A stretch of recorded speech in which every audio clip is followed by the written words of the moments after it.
Hello all, welcome back to my channel. ಇದು ಬಂದು last video continuation log ಆಗಿದೆ. ನಾವೆಲ್ಲ ಮಂತ್ರಾಲಯಂಗೆ ನೈಟೇ ತಲುಪಿದ್ವಿ. 8:30 ಗೆಲ್ಲ ರೈಲ್ವೆ ಸ್ಟೇಷನಿಗೆ ಬಂದೆ. ಅಲ್ಲಿಂದ ರೂಮೆಲ್ಲ ಬರೋ ಅಷ್ಟರಲ್ಲಿ 9:30 ಆಗಿತ್ತು. ಆ್ಯಂಡ್ ಇವಾಗ ಬೆಳಗ್ಗೆ ಎಲ್ಲರೂ ಬೇಗನೆ ಎದ್ದು ರೆಡಿಯಾಗಿ 7 ಗಂಟೆಗೆ ದರ್ಶನಕ್ಕೆ ಹೋಗೋಣ ಅಂತೇಳಿ ರೆಡಿ ಆಗ್ತಾಯಿದ್ವಿ. 4 ಗಂಟೆಗೆ ಎದ್ದು ಒಬ್ಬರಾದ್ಮೇಲೆ ಒಬ್ಬರು ಸ್ನಾನ ಮಾಡಿಕೊಂಡು ಎಲ್ಲ ರೆಡಿಯಾಗಿ ಹೊರಡೋ ಅಷ್ಟರಲ್ಲಿ 8 o'clock ಆಗೇ ಹೋಯಿತು. 8 o'clock 7:30 ಆಗಿತ್ತು ಆಲ್ಮೋಸ್ಟ್ ಅಲ್ಲೂ. ಹಾಗೆ ಹೋಗ್ತಾ ಸ್ವಲ್ಪ ರೀಲ್ಸು ಹಾಗೆ ಕ್ಲಿಪ್ಪಿಂಗ್ಸ್ ಎಲ್ಲ ತಗೊಂಡು ಇನ್ಸ್ಟಾಗ್ರಾಮ್ಗೆ ಯೂಟ್ಯೂಬ್ಗೆಲ್ಲ ಕ್ಲಿಪ್ಪಿಂಗ್ಸ್ ಬೇಕು ಅಂತ ಹೇಳಿ ಹಾಗಾಗಿ ಎಲ್ಲ ರೀಲ್ಸ್ ಮಾಡ್ಕೊತಾಯಿದ್ರು. ಆ್ಯಂಡ್ ಹೋಗ್ತಾ ಇಲ್ಲಿ ಗಂಧನ ಹಚ್ತಾಯಿದ್ರು. ಗಂಧ ಎಲ್ಲ ಹಚ್ಚಿಸ್ಕೊಂಡು ಈಗ ದರ್ಶನಕ್ಕೆ ಹೋಗೋಣ ಅಂತ ಹೋಗ್ತಾ ಇದ್ದೀವಿ. ನಾವು ಮೇನ್ ರೀಸನ್ ಇವತ್ತು ಗುರುವಾರ ಇವತ್ತೇ ಹೋಗಬೇಕು ಅಂತ ಬಂದಿದ್ದು ಯಾಕೆ ಅಂದರೆ ರಾಯರ ವರ್ಧಂತಿ ಅಂದರೆ ಹುಟ್ಟಿದ ದಿನ. ಸೊ ಗುರುವಾರನೇ ಬಿದ್ದಿರೋ ಕಾರಣ ದರ್ಶನ ಮಾಡಲೇಬೇಕು, ಹೋಗಲೇಬೇಕು, ಒಳ್ಳೆ ದಿನ ಅಂತ ಹೇಳಿ ಎಲ್ಲರೂ ಪ್ಲ್ಯಾನ್ ಹಾಕಿ ನಾವೇ ಆರಾಧನೆ ಟೈಮಲ್ಲಿ ಬರ್ತಿದ್ವಿ. ಲಾಸ್ಟ್ ಟೈಮು ಆರಾಧನೆ ಟೈಮಲ್ಲೇ ಬಂದಿರೋದು. ನಾನು ಇದಾಗಲೇ 4ನೇ ಸರಿನೋ 5ನೇ ಸಲಿನೋ ಹೋಗ್ತಾ ಇರೋದು ಮಂತ್ರಾಲಯಕ್ಕೆ. ಎಷ್ಟು ಸಲ ಹೋದರೂ ಏನು ಬೇಜಾರಂತ ಅನ್ಸೋದೇ ಇಲ್ಲ. ಈಗ ಆರಾಧನೆ ಆಗಿ ಜಸ್ಟ್ ಒಂದು 6 months ಆಗಿದೆ ಅಷ್ಟೇ. ಒಳಗಡೆ ದರ್ಶನಕ್ಕೆ ಹೋದ್ವಿ. ಬಟ್ ತುಂಬ ಜನ ಅಂದರೆ ಜನ, ಎಲ್ಲರೂ ಬೆಳಗ್ಗೆ ದರ್ಶನನೇ ಮಾಡಬೇಕು ಅಂತ ಬಂದಿದ್ರು ಅನಿಸುತ್ತೆ. ಅಂದ್ರೂ ಮೈಕಲೆಲ್ಲ ಅನೌನ್ಸ್ ಮಾಡ್ತಾಯಿದ್ರು, ಇವಾಗಲೇ ತುಂಬ ಜನ ಆಗ್ತಿದ್ದಾರೆ, 11 ಗಂಟೆ ಮೇಲೆ ಬಂದರೆ ಫ್ರೀಯಾಗಿ ದರ್ಶನ ಮಾಡ್ಬೋದು ಅಂತ. ಆದರೆ ನಮಗೂ ಕೂಡ ಸಿಕ್ಕಾಪಟ್ಟೆ ರಶ್ ಇರೋ ಕಾರಣ ಟಿಕೆಟ್ ತೊಗೊಂಡು ಹೋದರೆ ಒಳ್ಳೆಯದು ಅಂತ ಹೇಳಿ 5 ಜನದಿಂದ ಒಂದು 1000 ಏನೋ ಆಯಿತು. ಆ ಟಿಕೆಟ್ನ ತಗೊಂಡು ಬೇಗನೆ ದರ್ಶನ ಆಯಿತು. ಒಳಗಡೆ ಮೇನ್ ಗೇಟಲ್ಲೇ ಬಿಟ್ಟರು. ಅದಾದ ನಂತರ ದೇವ್ರ ದರ್ಶನ ಎಲ್ಲ ಚೆನ್ನಾಗಿ ಮಾಡಿಕೊಂಡು ಈಚೆ ಬಂದಮೇಲೆ ಹೆಜ್ಜೆ ಸೇವೆ ಮಾಡ್ತೀನಿ ಅಂತ ಯಾವುದೋ ಒಂದು ಚಿಕ್ಕ ಪುಟ್ಟ ರೀಸನ್ಗೆ ಅಂತಲೇ ಅಂದ್ಕೊಂಡಿದ್ದೆ. ಸೊ ಅದನ್ನು ಕೂಡ ಮುಗಿಸ್ದೆ. ಮನೆಯಲ್ಲಿ ದೀಪ ಹಚ್ಚುವಾಗ ದೇವರಿಗೆ ಏನೇನೋ ಬೇಡ್ಕೊಬೇಕು, ಅದು ಬೇಕು ಇದು ಬೇಕು ಅಂದರೆ ನಮಗೆ ನಮ್ಮ ಲೈಫಿಗೆ ಏನೇನು ನೀಡ್ಸ್ ಇದೆ ಎಲ್ಲನೂ ಕೇಳ್ಕೊತೀವಿ. ಆದರೆ ದೇವ್ರ ಮುಂದೆ ಹೋದರೆ ಏನೂ ಕೇಳೋಕ್ಕೆ ಮನಸ್ಸು ಬರೋಲ್ಲ. ದೇವ್ರ ಮುಖ ನೋಡಿ ಈಚೆ ಬಂದರೆ ಸಾಕಪ್ಪ ಅಂತ ಅನಿಸುತ್ತೆ. ನನಗೂ ಅದೇ ಥರ ಫೀಲ್ ಆಗಿದ್ದು. ನಿಮಗೂ ಯಾರಾದರೂ ಅದೇ ಥರ ಫೀಲ್ ಆಗಿದ್ದರೆ ಕಮೆಂಟ್ ಬಾಕ್ಸಲ್ಲಿ ಕಮೆಂಟ್ ಮಾಡಿ. ದರ್ಶನ ಎಲ್ಲ ಆರಾಮಾಗಾಯಿತು ಅಂತಲೇ ಹೇಳ್ಬೋದು. ಹೆಜ್ಜೆ ಸೇವೆ ಎಲ್ಲ ಕೂಡ ಫಸ್ಟ್ ಟೈಮ್ ಮಾಡಿದ್ದು. ಬಟ್ ನಾನು ಹೆಜ್ಜೆ ಸೇವೆನ ಇಲ್ಲಿ ಮಂತ್ರಾಲಯದಲ್ಲಿ ಫಸ್ಟ್ ಟೈಮ್ ಮಾಡಿದ್ದು. ಸ್ವಲ್ಪ ಕಾಲೆಲ್ಲ ಪೇಯ್ನ್ ಬಂತು. ಎಲ್ಲ ಬಂದು ಎಲ್ಲ ಮಾಡಿ ಇವಾಗ ಸ್ವಲ್ಪ ಹೊತ್ತು ಕೂತೋಗೋಣ ಅಂತ ಕೂತ್ಕೊಂಡಿದ್ದೀವಿ.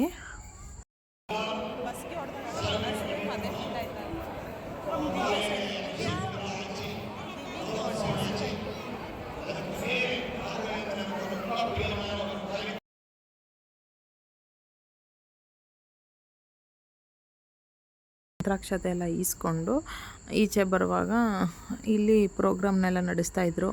ಅದನ್ನೆಲ್ಲ ನೋಡಿಕೊಂಡು ಆಮೇಲೆ ಮಕ್ಕಳನ್ನೆಲ್ಲ ಮನೇಲೇ ಬಿಟ್ಟು ಬಂದಿರೋ ಕಾರಣ ಫೋನ್ ಮಾಡಿ ಏನಾದರೂ ತೊಗೊಂಬ ಅಂತ ಹೇಳ್ತಾನೆ ಇದ್ದರು. ಸೊ ಅದಕ್ಕೆ ಅವ್ರಿಗೇನಾದರೂ ತೊಗೊಂಡೋಗೋಣ, ಖುಷಿ ಪಡ್ತಾರೆ ಅಂತ ಹೇಳಿ ಟಾಯ್ಸ್ ಎಲ್ಲ ನೋಡ್ತಾ ಇದೆ.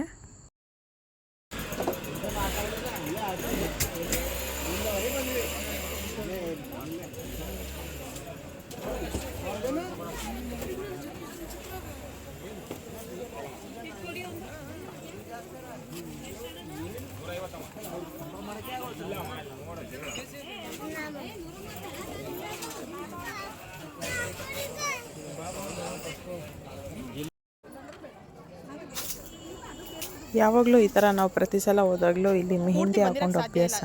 ಸೊ ಇರಲಿ ಅಂತ ಹೇಳಿ ಲಾಸ್ಟ್ ಟೈಮ್ ಹಾಕ್ಸ್ಕೊಂಡಿದ್ವಿ. ಆ್ಯಂಡ್ ಈ ಟೈಮು ಇರಲಿ ಅಂತ ಹೇಳಿ ಅದನ್ನು ಹಾಕ್ಸ್ಕೊಂಡ್ವಿ. ಈ ಸಲ ಕಾವ್ಯ ಒಬ್ಬರು ಹಾಕ್ಸ್ಕೊಳ್ಳಿಲ್ಲ, ನಾನು ಪೂಜಾ ಸಿಸ್ಟರ್ ಅವ್ರು ಇಬ್ಬರೇ ಹಾಕ್ಸ್ಕೊಂಡಿದ್ದು.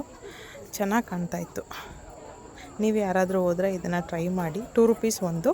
ಬಟ್ ತುಂಬ ಚೆನ್ನಾಗಿರುತ್ತೆ. ಆದರೆ ಬೇಗ ಹೋಗ್ಬಿಡುತ್ತೆ, 2-3 daysಗೆಲ್ಲ ಬೇಗ ಹೋಗ್ಬಿಡುತ್ತೆ. ಬಟ್ ಲುಕ್ ವೈಸ್ ನೋಡಿದ್ರೆ ಪ್ರೆಸೆಂಟಾಗಿ ತುಂಬ ಚೆನ್ನಾಗಿ ಕಾಣ್ತಾ ಇರುತ್ತೆ. ನಾನು ಒಬ್ಬಳು ಮೆಹಂದಿ ಆರ್ಟಿಸ್ಟಾಗಿ ಇದನ್ನೆಲ್ಲ ಒಂದ್ಸಲ ಟ್ರೈ ಮಾಡೋಣ ಅಂಥೇಳಿ, ಚೆನ್ನಾಗಿ ಕಾಣುತ್ತೆ, ಅಚ್ಚಲ್ಲಿ ಹಾಕ್ಸ್ಕೊಳ್ಳೋದೇ ಡಿಫ್ರೆಂಟ್ ಅಲ್ವಾ ಅಂತೇಳಿ ಹಾಕ್ಸ್ಕೊಂಡು. ಒಂದು ಡಿಸೈನ್ ಬಂದು 2 rupees, ಹಿಂಗೆ ಅಚ್ಚೆ ಹಾಕಿ ಹಿಂಗೆ ಎತ್ತಾರಲ್ಲ ಅದು ಬಂದು 2 rupees. Total all over full ಹ್ಯಾಂಡ್ಗೆ 80 rupees ಆಯಿತು. ನೆಕ್ಸ್ಟ್ ಅಲ್ಲಿಂದ ಗುರುವಾರ ಎಲ್ಲರೂ ಉಪವಾಸ ಇರ್ತೀವಿ. ನಾನು ನಾರ್ಮಲ್ ಡೇಸಲ್ಲೂ ಗುರುವಾರದೊತ್ತು ಒಂದೊತ್ತು ಉಪವಾಸ ಇದ್ದೆ ಪೂಜೆ ಮಾಡೋದು. ಸೊ ಉಪವಾಸ ಇದ್ದು ಎಲ್ಲ ಪೂಜೆ ದರ್ಶನ ಎಲ್ಲ ಮುಗಿಸ್ಕೊಂಡು ಬಂದಮೇಲೆ ಊಟ ಮಾಡ್ಕೊಳ್ಳೋಣ ಅಂತೇಳಿ ಹೋಟೆಲ್ಗೆ ಬಂದ್ವಿ. ಯಾಕಂದರೆ ಪ್ರಸಾದಕ್ಕೆ ಹೋಗಿದ್ವಿ, ಬಟ್ ಸಿಕ್ಕಾಪಟ್ಟೆ ರಶ್ ಇತ್ತು. ಡೋರ್ ಕ್ಯೂ ಅಲ್ಲಿ ನಿಲ್ತೀವಲ್ಲ, ಆ ಲೈನು ಕೂಡ ತುಂಬಾ ಫುಲ್ ಆಗಿಬಿಟ್ಟಿತ್ತು. ಅಲ್ಲೇ ಊಟ ಮುಗಿಸ್ಕೊಂಡು ರೂಮಿಗೆ ಹೋದ್ವಿ. ಫ್ರೆಶ್ ಅಪ್ ಆಗಿಬಿಟ್ಟು ಸಂಜೆ ಬರೋಣ ಅಂತೇಳಿ ಸಂಜೆ ಇವಾಗೆಲ್ಲ ರೆಡಿಯಾಗಿ ಮತ್ತು ಇನ್ನೊಂದು ರೌಂಡ್ ಎಲ್ಲ ನೋಡಿಕೊಂಡು ಶಾಪಿಂಗ್ ಯಾರಾದರೂ ಇದ್ದರೆ ಶಾಪಿಂಗ್ ಮಾಡಬೇಕು ಅಂದರೆ ಶಾಪಿಂಗ್ ಮಾಡಿಕೊಂಡು ಇನ್ನೊಂದು ಸಲ ದೇವ್ರ ಹತ್ರ ಹೋಗಿ ದೇವ್ರ ದರ್ಶನ ಮಾಡೋಣ ಅಂತ ಹೋದ್ವಿ.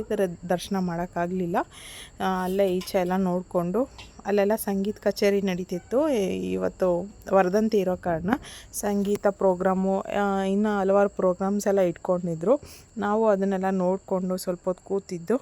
ಇನ್ನು ನಾವು ಪ್ರಸಾದ ಕೂಡ ತೊಗೊಂಡಿರಲಿಲ್ಲ. ಹಂಗೆ ಊಟಕ್ಕೂ ಹೋಗೋಣ ದಾಸೋಹಕ್ಕೆ ಅಂತ ಅಂದ್ಕೊಂಡು ಇವಾಗ ಬಂದ್ವಿ. ನಾವು ದಾಸೋಹಕ್ಕೆ ಹೋದಾಗ ಇನ್ನೂ ಒಂದು ಲೈನ್ ಅಷ್ಟೇ ಸಿಟ್ಟಿಂಗಲ್ಲಿದ್ದರು. ಸೊ ಹೋಗ್ಬಿಡೋಣ ಇವಾಗಲೇ ಅಂತ ಹೇಳಿ ನಾವು 6:30 ಏನೋ ಆಗಿತ್ತು ಒಳಗೋದಾಗ. ಬಟ್ ದಾಸೋಹ ಓಪನ್ ಆಗಿದ್ದು ಬಂದು 7:30. ಸೊ ಎಲ್ಲ ಊಟ ಎಲ್ಲ ಮುಗಿಸ್ಕೊಂಡು ಪ್ರಸಾದನೂ ಕೂಡ ತಗೊಂಡು ಹೋಗೋಣ ಒಟ್ಟಿಗೆ ಅಂತ ಇವಾಗ ಎಲ್ಲ ಬಂದಿದ್ದೀವಿ. ನೋಡಿದ್ರೆ ಎಲ್ಲ ಎಷ್ಟು ಜನ ಅಂದರೆ ಸಿಕ್ಕಾಪಟ್ಟೆ ಜನ ಎಲ್ಲ ಕ್ಯೂ ಅಲ್ಲಿ ಕೂತಿದ್ರು ಪಾಪ. 7:30ಗೆ ಓಪನ್ ಆಗಿದ ತಕ್ಷಣ ಊಟ ಎಲ್ಲ ಮಾಡ್ಕೊಂಡು ಇವಾಗ ಈಚೆ ಬಂದ್ವಿ. ಕಾವ್ಯ ದಿವ್ಯ ಎಲ್ಲ ಪ್ರಸಾದ ತರಕ್ಕೆ ಹೋಗಿದ್ರು. ನಾನು ನಂದಿನಿ ಇಲ್ಲೇ ಕೂತಿದ್ವಿ. ಆವಾಗ ನಂದಿನಿ ಅವರು ನಾನು ಕೂಡ ಒಂದು ವಿಗ್ರಹನ ತೊಗೊಬೇಕಾಗಿತ್ತು ಅಂತ ಇದ್ದರು. ಆಗ ಅಲ್ಲಿ ರಾಯರ ವಿಗ್ರಹ ನೋಡಿಬಿಟ್ಟು ತೊಗೊಬೇಕು ಇದನ್ನು ಅಂದರು. ಸೊ ಚಿಕ್ಕದು ಬೇಡ, ಇದನ್ನೇ ತೊಗೊಳ್ಳಿ, ಹೂವು ಎಲ್ಲ ಮುಡಿಸಿದಾಗ ತುಂಬಾ ಚೆನ್ನಾಗಿ ಕಾಣುತ್ತೆ ಅಂತ ಹೇಳಿದ್ದಕ್ಕೆ ಇದನ್ನೇ ತೊಗೊಂಡ್ರು. ಜೊತೆಗೊಂದು ಪುಟ್ಟ ಕೃಷ್ಣನ ಕೂಡ ತೊಗೊಂಡ್ರು. 200 400 ರೂಪಾಯಿ ಏನೋ ಆಯಿತು. ತುಂಬ ಚೆನ್ನಾಗಿದೆ. ಅದ್ರ ಮೇಲೆ ಲೈಟ್ ಬಿಟ್ಟರೆ ಗ್ರೀನ್ LED ಲೈಟ್ ಕೂಡ ಬರುತ್ತೆ ಅಂತ ಅಂದರು. ಸೊ ತುಂಬಾ ಚೆನ್ನಾಗಿ ಕಾಣ್ತಾಯಿತ್ತು. ನಾನು ಅದನ್ನು ತುಂಬ ದಿನದಿಂದ ಯೂಸ್ ಮಾಡ್ತಾಯಿದ್ದೀನಿ. ಆಗಲೇ ನಾನು ತಂದು 4 ವರ್ಷ ಆಯಿತು. ಅದಕ್ಕೆ ಕುಂಕುಮ ಎಲ್ಲ ಇಟ್ಟು ಅಲಂಕಾರ ಮಾಡಿದಾಗ ತುಂಬಾ ಚೆನ್ನಾಗಿ ಕಾಣುತ್ತೆ. ನೋಡ್ಬಿಡ್ತಾ ಇರ್ಬೋದು ಫೋಟೋದಲ್ಲಿ. ಇವರೊಂದು ಸ್ವಲ್ಪ ದೊಡ್ಡ ಸೈಜ್ ತೊಗೊಂಡ್ರು ಅಷ್ಟೇ. ಅದಾದಮೇಲೆಲ್ಲ ಊಟ ಎಲ್ಲ ಮುಗಿಸ್ಕೊಂಡು ಪ್ರಸಾದನೂ ತೊಗೊಂಡು ದೇವ್ರನ್ನೂ ಕೂಡ ಇನ್ನೊಂದು ಸಲ ನೋಡಿಕೊಂಡು ಈಚೆಯಿಂದನೇ ನೋಡಿಕೊಂಡು ಈಗ ರೂಮಿಗೆ ಬಂದು ಎಲ್ಲ ಲಗೇಜ್ನೆಲ್ಲ ಪ್ಯಾಕ್ ಮಾಡ್ಕೊಂಡು ಹೋಗ್ತಾಯಿದ್ದೀವಿ. ನೋಡ್ಬೋದು ನನ್ನದು ಟಾಯ್ಸ್ ಕವರ್ ಎಷ್ಟಾಗಿದೆ ಅಂತ. ತಂದಿದ ತಕ್ಷಣ ನನ್ನ ಮಕ್ಕಳೆಲ್ಲ ಫುಲ್ ಖುಷಿ ಪಟ್ಬಿಟ್ರು. ಆ್ಯಂಡ್ ಬಸ್ ಇದ್ದಿದ್ದು ಬಂದು 9:45ಗೆ. ಸೊ ಈಗೆಲ್ಲ ಹೊರಡ್ತಾ ಇದ್ದೀವಿ. ಇಷ್ಟ ಆಯಿತು ನಮ್ಮದು ಮಂತ್ರಾಲಯ ವ್ಲಾಗು.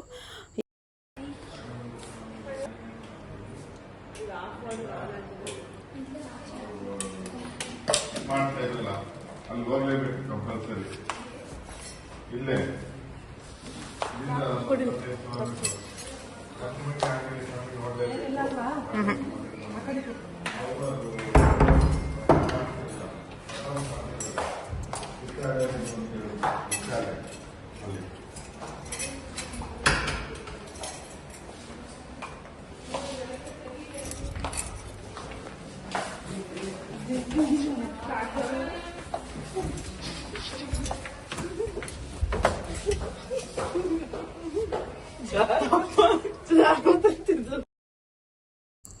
ರೂಮೆಲ್ಲ ಚೆಕ್ಔಟ್ ಆಗಿ ಇವಾಗ ಬಸ್ ಸ್ಟಾಪಿಗೆ ಬಂದ್ವಿ. ಬಸ್ ಸ್ಟಾಪಿಗೆ ಬಂದು ಒಂದು 1/2 ಅವರ್ ವೆಯ್ಟ್ ಮಾಡಿದ್ವಿ.